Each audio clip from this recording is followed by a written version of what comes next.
Bangunan Sekolah Dasar Negeri 40 Maluku Tengah rusak parah dihantam banjir Minggu 9 Juli 2023. Tak hanya dinding kelas yang nyaris roboh, seluruh fasilitas ruangan juga terdampak. Kursi meja hingga papan tulis juga hanyut terbawa arus banjir. Selain ruang kelas, ruang UKS juga rusak termasuk belasan rumah milik warga di Negeri Maraina, Kecamatan Seram Utara, Maluku Tengah itu.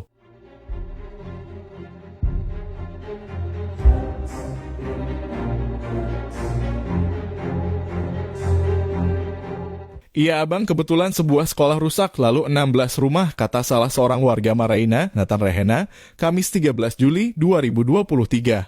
Lanjutnya, akibatnya hingga kini sekolah masih diliburkan karena bangunan sekolah belum dapat digunakan.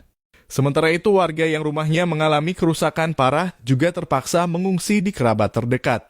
Sampai saat ini pun belum ada bantuan dari pemerintah daerah, sehingga itu menjadi harapan dia mewakili masyarakat. Hanya bisa berharap ada bantuan dari pemerintah, harapnya.